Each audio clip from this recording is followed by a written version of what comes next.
मौर्यन साम्राज्य, रोमन साम्राज्य, भारत का साम्राज्य, ये सारे के सारे शासक और शासन समाप्त हुए क्योंकि हर एक को किसी न किसी की कमजोरी पता लग गई थी। भगवान राम ने भी रावण को मारा तो उनको कमजोरी पता चली थी, कॉम्पिटिटर की ताकत और कॉम्पिटिटर की कमजोरी। बस ये दो बातें समझ गए तो 100 बार भी युद्ध में उतर जाना, 100 के 100 बार आपकी जीत होगी।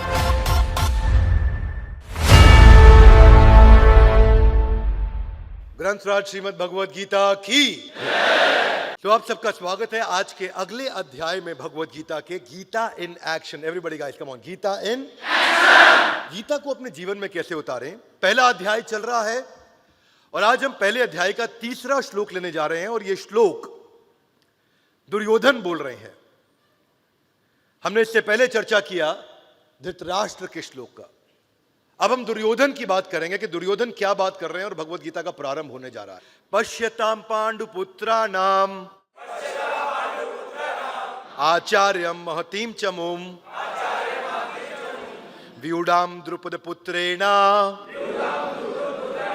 तव शिष्येण धीमता।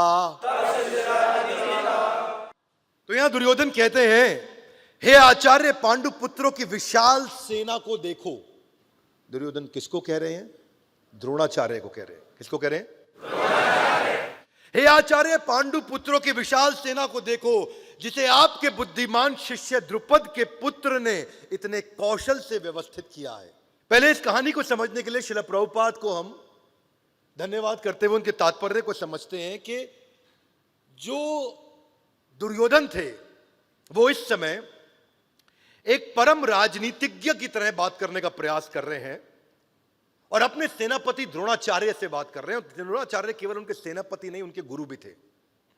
और उनको क्या कहते हैं? पश्यताम, देखो। किसको बोल रहे हैं देखने को? अपने गुरु को बोल रहे हैं देखने को। देखो द्रोणाचार्य, तुमसे बहुत भारी गलती हो गई है। द्रोणाचार्य सोच रहे हैं क्या गलती हो गई है? पश्यताम पांडुपुत्राणाम आचार्यम महतीम चमुम। ये सारी की सारी सेना किसने सेट करी है? ये द्रुपद के पुत्र धृष्टद्युम्न ने सेटिंग करी है पूरी। और कौन था ये धृष्टद्युम्न? इसके पीछे एक हिस्ट्री है। दुर्योधन ये बात क्यों कर रहे हैं? हिस्ट्री ये है कि द्रोणाचार्य की और द्रुपद की बनती नहीं थी। द्रुपद कौन है? अर्जुन के ससुर जी, यानी कि द्रौपदी के पिता। द्रौपदी के पिता हैं द्रुपद, और द्रुपद और द्रोणाचार्य का आपस में पुराना झगड़ा था। और उस झगड़े में द्रोणाचार्य से बदला लेने के लिए द्रुपद ने क्या किया? एक यज्ञ किया और उस यज्ञ से उनको मिले कौन? धृष्टद्युम्न। उनको प्राप्त हुआ एक ऐसा पुत्र जो कि आगे चल के वध करेगा। किसका? द्रोणाचार्य का। और द्रोणाचार्य ये बात जानते थे कि धृष्टद्युम्न आगे चल के, ये भी तो बच्चा है, आगे चल के ये मेरा वध करेगा। फिर भी एक अच्छा ब्राह्मण होने के नाते उन्होंने सारी शास्त्र विद्या सिखा दी। एक अच्छा ब्राह्मण क्या सिखाता है? वो ज्ञान देता है, अपना ज्ञान रोकता नहीं है। तो एक अच्छा ब्राह्मण होने के कारण, एक अच्छा टीचर, एक अच्छा मेंटर, एक अच्छा लीडर होने के कारण द्रोणाचार्य ने सब कुछ सिखा दिया धृष्टद्युम्न को, ये मानते हुए, ये जानते हुए कि आगे चल के ये मेरी मृत्यु का कारण बनने वाला है। क्योंकि ये किसका पुत्र है? द्रुपद का पुत्र है। ये जानते थे, लेकिन फिर भी ट्रेन किया। और हुआ क्या? ठीक महाभारत का युद्ध होने से पहले धृष्टद्युम्न ने सामने जाके कंपटीशन का टीम पांडवों को ज्वाइन कर लिया और सारी की सारी टीम को व्यवस्थित किया कि पूरा फैलेंक्स, पूरा का पूरा यूनिट, सारे के सारे यूनिट्स, मिलिट्री आर्मी कैसे खड़ी होगी। और अब दुर्योधन चिढ़ रहा है उस बात को लेके। दुर्योधन को गुस्सा आ रहा है। दुर्योधन क्या बोल रहा है कि देखो कौन है ये? तुम्हारा ही शिष्य, तुमने ही ट्रेन किया, तुम्हारे को मारने के लिए खड़ा हो गया। देख लो द्रोणाचार्य, क्या किया तुमने ये। और बातों बातों में इशारा कर रहा है, अब ये ना हो कि अर्जुन तुम्हारा फेवरेट शिष्य है तो उसके लिए सॉफ्ट कॉर्नर लेके बैठ जाओ और बाद में अर्जुन को छोड़ दो। द्रोणाचार्य, पहले ही तुम गलती कर चुके हो। क्या बोल रहे हैं? कि पश्यताम, देखो। तो ये भाषा ही ऐसी है दुर्योधन की। जब युद्ध का प्रारंभ हो रहा है, युद्ध के प्रारंभ से पहले एक लीडर को चाहिए कि टीम को इंस्पायर करे, उनको एनकरेज करे, अपने गुरु का आशीर्वाद ले, अपने मेंटर से जाकर के। इस समय दुर्योधन को क्या चर्चा करनी चाहिए थी? आपको क्या लगता है दुर्योधन को भी क्या बोलना चाहिए था? चलो मान लो दुर्योधन को पता लग भी गया कि द्रोणाचार्य से ये गलती हुई, कि उन्होंने गलती कहे, माने या ना माने, लेकिन ऐसा तो हो ही गया कि अपने ओपोनेंट को ट्रेन कर दिया, अपने कंपटीशन को ट्रेन कर दिया द्रोणाचार्य ने। तो अब इस समय ताना मारने की जगह दुर्योधन को क्या करना चाहिए था? उनको पूछना चाहिए था, हे गुरु द्रोणाचार्य, मुझे लगता है क्योंकि आपको सब मालूम है कि किसकी क्या स्ट्रेंथ है, क्या वीकनेस है, आपने सबको क्लोजली ट्रेन किया है, तो बजाय ये बोलने के कि द्रोणाचार्य तुम इतनी गलतियां कर चुके हो, उन्हें कहना चाहिए कि गुरुदेव क्या आप मुझे बता सकते हैं इनकी टीम में क्या क्या कमजोरियां बाकी रह गई हैं, मैं कहां से इनको अटैक करूं, मैं कहां से शुरुआत करूं। कुरुक्षेत्र के युद्ध मैदान के अंदर आज अगर मुझे यह समझ में आ जाए कि इनके खिलाफ कौन कौन सी वीकनेस है, वो सोल्यूशन ओरिएंटेड क्वेश्चन अगर वो करते द्रोणाचार्य के साथ में, तो वो ज्यादा कारगर रहता। क्या मेरी बात समझ आ रही है? yes, शुरुआत ही गलत हुई। अपने विरोधियों की कमियों पे चर्चा करनी चाहिए थी, उनको ये पूछना चाहिए था कि इनकी वीकनेस का एनालिसिस करें, आपने मिलिट्री के कौन से सीक्रेट ऐसे बच गए जो उनको नहीं दिए। क्या ऐसा कोई तरीका है कि सामने से चेहरा दिखाऊं, साइड से अटैक करूं? क्या ऐसा कोई तरीका है कि मैं अभी आपके साथ स्वॉट एनालिसिस कर लूं, स्ट्रेंथ, वीकनेस, अपॉर्चुनिटी, थ्रेट उनकी क्या है और मेरी क्या है? क्योंकि जब जब युद्ध को जीता गया है, जब भीम ने भी दुर्योधन का वध किया या उसको मारा, तो उसको कमजोरी पता चली थी सामने वाले की कि दुर्योधन की जंगा पे अटैक करना है। जिस समय भगवान राम ने भी रावण को मारा, तो उनको कमजोरी पता चली थी कि रावण की नाभि पे अटैक करूंगा तो बात बन जाएगी। सामने वाले की कमजोरी दुर्योधन को मांगनी चाहिए थी, पता करनी चाहिए थी, बजाय के कहने के लिए पश्यताम पांडुपुत्राणाम आचार्यम महतीम चमुम। क्या कर दिया तुमने आचार्य? ये उनको ये समझना चाहिए था कि मेरे गुरु की खुद की एक कमजोरी अश्वत्थामा है, उनका पुत्र, और जो आगे चल के वध का कारण बना। बोला अश्वत्थामा हाथी मारा गया और उन्होंने शस्त्र छोड़ दिए। ये बजाय चर्चा करने के कि हमारी क्या वीकनेस, उनकी क्या वीकनेस, हमारी क्या स्ट्रेंथ, उनकी क्या स्ट्रेंथ। लड़ाई से पहले वो उस समय द्रोणाचार्य को तंग करने में लगे, उनको धमका रहे हैं, एक प्रकार से सॉफ्ट तरीके से धमका रहे हैं उनको। भीम ने जरासंध का वध कैसे किया? जब कृष्ण ने उनको कमजोरी बताई, तीलियों को तोड़ के एक को यहां फेंका और एक को यहां फेंका, और तभी जरासंध को उससे पहले भी 3 बार फाड़ा था भीमसेन ने, जिसके पास 10,000 हाथियों का बल है। ये जरासंध वही है जिसने 95 राजाओं को कैद कर रखा था, और 95 राजाओं के बाद 5 और राजा को कैद करके उनकी हत्या करके वो देवताओं को प्रसन्न करना चाहता था उस यज्ञ में, ताकि आगे चल के कृष्ण का भी वध कर सके। जरासंध, उस जरासंध को मारने के लिए भीम को वीकनेस नहीं पता थी, वरना जरासंध को कभी नहीं मारा जा सकता था। बचपन से कहानियां सुन रहे हैं कि जादूगर की जान उसके तोते में होती है, तोते को मारो तो जादूगर का गेम ओवर। सुनिए सब पिक्चरों में, यस नो? सामने वाले को समझे, कंपटीशन को समझे। तो कंपटीशन एनालिसिस मैं पहले अध्याय के 3रे श्लोक से सीखने के लिए आपको गुजारिश करूंगा। उसको समझिए कि भगवद गीता एक ऐसा ग्रंथ है जिसमें आपको हर प्रकार का मैनेजमेंट समझ में आता है। कई लोग उसको धार्मिक पुस्तक समझते हैं। मैं उनसे प्रार्थना करूंगा थोड़ी देर के लिए इस विचार को जरा साइड में नहीं रखेंगे तो आपको लाभ नहीं मिलेगा जीवन में। क्या मेरी बात समझ आ रही है? Yes no? कई बार लोग सरदारों का मजाक उड़ाते हैं, सरदार जी 12 बज गए, सरदार जी 12 बज गए, सरदार तुम्हारे 12 बज गए, चुटकुला सुनाते हैं। लेकिन ये बदतमीजी के पहले उनको ये मालूम नहीं कि 12 बजने के पीछे एक्चुअली कहानी क्या है। नादिर शाह जो कि इन्वेडर था 1737 में, और नादिर शाह ईरान की तरफ से भारत में प्रवेश किया था, उस समय पंजाब पार करते हुए दिल्ली में आ गया था, और दिल्ली में मुगलों को कमजोर देख करके नादिर शाह ने इन्वेजन चालू किया, और हमारी औरतों को, हमारे पैसे को, धन को लूट के ले जाया करता था। सेना बहुत बड़ी थी, सिख कम्युनिटी बहुत छोटी थी उस समय, पर सिख कम्युनिटी ने क्या किया? वो जानते थे कि नादिर शाह की कमजोरी क्या है, ये शराबी है, ये कबाबी है, ये औरतों की संगत करता है, इनकी पूरी टीम ऐसी है। तो रात को मध्य रात्रि के अंदर सारे सिख छोटी सी अपनी टीम बना करके गोरिल्ला वॉरफेयर के द्वारा नादिर शाह की टीम को रोज रात को उखाड़ते थे, रोज रात को उनको ठोकते थे, अपनी औरतों को बचा के लेके आते थे। पूरे भारतवर्ष को धन्यवाद करना चाहिए सिख कौम को केवल इस बात के लिए कि उन्होंने हमारी संस्कृति और हमारे परिवारों को बचाया, बजाय के चुटकुला सुनाने के।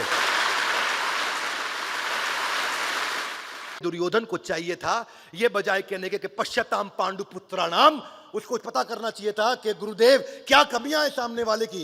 जैसे सिख कौम ने उनकी कमियों को देख करके वहां जाके गोरिल्ला वॉरफेयर से उन पर अटैक किया।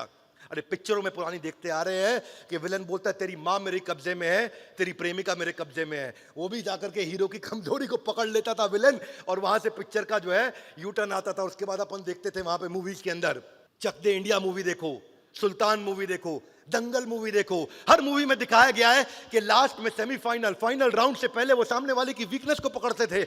आज बिजनेस के अंदर आपको भी ये देखना है, इजीएस्ट जानवर वही मारा जाता है जंगल में जो सबसे कमजोर होता है। पहला शिकार उसी का किया जाता है जो कभी नहीं बचता, क्योंकि वो बहुत कमजोर रहता है। बीमारी भी आकर के वही अटैक करेगी जो शरीर कमजोर होगा, जो शरीर का अंग कमजोर होगा।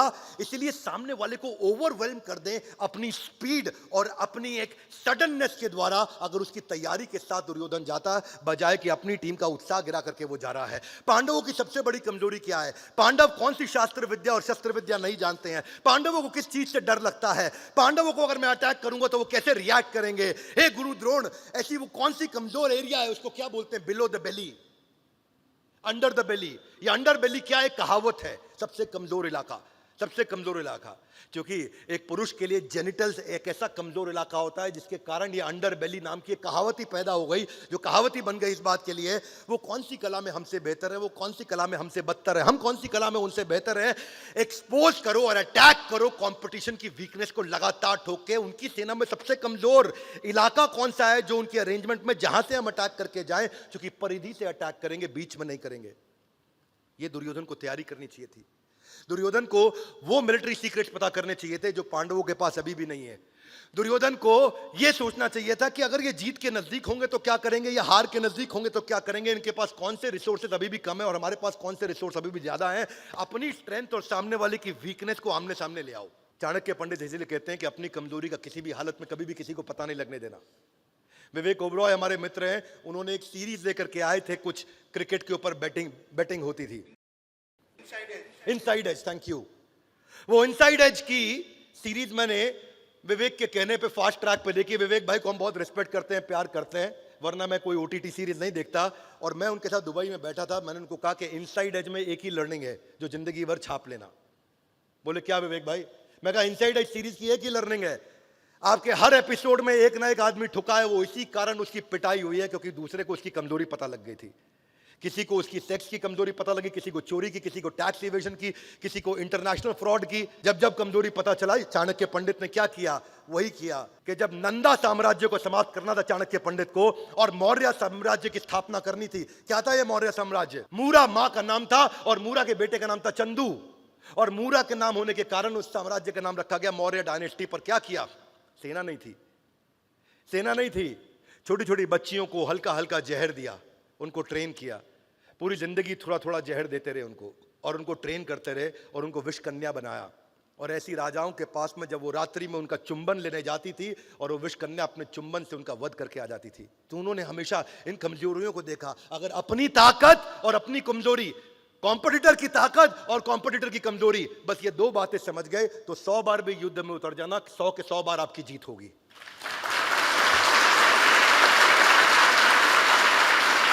आसानी से आप डिस्ट्रैक्ट कर पाओगे अपने ओपोनेंट को। पर दुर्योधन की यह गलती थी। दुर्योधन क्या बोले? पश्चाताम पांडुपुत्राणाम आचार्यम महतीम चमु। बस वो इसी में फंस गए। देखो सामने धृष्टद्युम्न आपके द्वारा ट्रेंड, कोई बात नहीं, धृष्टद्युम्न को आपने ट्रेनिंग दिया है। आचार्य कोई ऐसी भी तो ट्रेनिंग होगी जो धृष्टद्युम्न आपसे लेने आए थे पर उस दिन छुट्टी मार गए। आचार्य कोई ऐसी भी तो ट्रेनिंग होगी कि उस दिन धृष्टद्युम्न डिजिटल ट्रेनिंग ले रहे थे, ध्यान से नहीं अटेंड किया। आचार्य कुछ तो ऐसा बचा होगा धृष्टद्युम्न के जीवन में जो उसको नहीं मालूम, वो हमको बता दीजिए। जिस दिन आपका ध्यान वहां से भटका या जिस दिन वो बीमार पड़ गया, उस दिन उसका कॉम्प ऑफ था, लीव थी, अर्न लीव थी, 15 अगस्त की छुट्टी थी, कुछ तो थी। एक बिजनेस पर्सपेक्टिव से भी हर एनिमी का एक व्यू पॉइंट होता है कस्टमर को लेकर के। फोरकास्ट करो कि कंपटीशन क्या करेगा, सामने वाला वो कैसे रिएक्ट करेगा अलग अलग परिस्थितियों के अंदर। वो आपका शॉर्टेस्ट रूट टू विक्ट्री होगा। हमेशा याद रखिए कि आपको ये जो अंडर बेली की कहावत है, ये अंडर बेली की कहावत यहां पे बहुत समझने वाली कहावत है। मेरा यहां पे मानना है कि पर्शियन साम्राज्य, रोमन साम्राज्य, भारत का साम्राज्य, ये सारे के सारे शासक और शासन समाप्त हुए क्योंकि हर एक को किसी ना किसी की कमजोरी पता लग गई थी। किसी की कमजोरी थी वीक सक्सेसर या वीक डाउनलाइन, किसी की कमजोरी थी वीक इंटरनेशनल स्ट्रेटेजिक अलायंसेस, किसी की कमजोरी थी कि बहुत बड़ा वास्ट एम्पायर था इसलिए अनकंट्रोल्ड और डिस्ट्रैक्टेड एम्पायर हो गया था। किसी की कमी थी इंटरनल रिवोल्ट, अपनी सेना के भीतर ही कुछ ना कुछ फूट बढ़ती चली जा रही थी जिससे वो समाप्त हो गए। किसी की कमी थी कि उनका यूनिटी ऑफ कमांड नहीं था, और किसी की कमी थी कि उनके independent non aligned independent provinces थे। कई राजाओं ने ऐसा किया, अकबर ने भी ऐसा ही किया था। अकबर जीतते थे एक शासक को, उसी को शासक बनाते थे, वो उसको इंडिपेंडेंट करते थे। लेकिन अगर वो नॉन अलाइंड हो गया तो इंडिपेंडेंट आदमी कंपटीशन को ज्वाइन कर सकता है जाके। डाउनफॉल ऑफ मुगल एम्पायर क्यों हुआ था? इसकी शुरुआत हुई थी जब पहली बार सूरत के अंदर एक ब्रिटिशर टीम यहां पे आई थी। और कौन आए थे? William Hawkins. और विलियम हॉकिंस ने आगे पहली रिश्वत जहांगीर को दी थी सूरत के अंदर टेक्सटाइल इंडस्ट्री सेटअप करने के लिए। जो गुजराती लोग हैं जान लीजिए, पहली बार अंग्रेज सूरत में आए थे टेक्सटाइल इंडस्ट्री लेकर के, और वहां विलियम हॉकिंस आए थे और उन्होंने जहांगीर को रिश्वत दी, वहां से उन्होंने एंट्री करी। ऐसे ही हर बार हुआ है। सबसे बड़ा मंत्र यही है कि आपको सिनेरियो एनालिसिस करना चाहिए, जो कई बार आप मिस कर जाते हैं। एक अटैक प्लान्स हमारे क्या हो सकते हैं, अलग अलग हाई डिग्री ऑफ सक्सेस मुझे कहां से मिल सकती है। बाय द वे, एक और इसका बड़ा अच्छा तरीका है जो एक्शन में हाथ आगे लाए, गीता इन आपको कंपटीशन को पहचानना है तो उनके रिव्यूज देखने चले जाओ, उनके मोबाइल ऐप स्टोर पे चले जाओ, उनके फेसबुक पे चले जाओ, उनके रिव्यूज जाकर के देखो कि रिव्यूज में कौन सी अच्छी चीज है जो बार बार छूट रही है और कौन सी बुरी चीज है जो बार बार दिख रही है। One more time, come on. कौन सी अच्छी चीज है जो बार बार छूट रही है और कौन सी बुरी चीज है जो बार बार। इससे ये पता चल जाएगा उनकी वीकनेस क्या है, कि ये अच्छाई आ नहीं रही है यानी कि कमजोरी है, और ये कमजोरी बार बार दिख रही है यानी कि ये कमजोरी है। और केवल उन्हीं साइट से ही आपको स्क्रूटनाइज करेंगे उनके रिव्यूज को, तो आइडिया मिल जाएगा। और तभी आप कंपटीशन को समझ करके उसकी वीकनेस को अपनी एडवांटेज बना सकते हो, बजाय के दुर्योधन की तरह केवल ताना मारते रहना और टीम को की स्ट्रेंथ को स्वॉट एनालिसिस शुरुआत में न करना, जिसके कारण द्रोणाचार्य, गुरु द्रोण जो उनके गुरु हैं, जिनसे चर्चा कैसे की जानी चाहिए। अगले एपिसोड में हम दुर्योधन मेंटालिटी को और डिटेल में समझेंगे।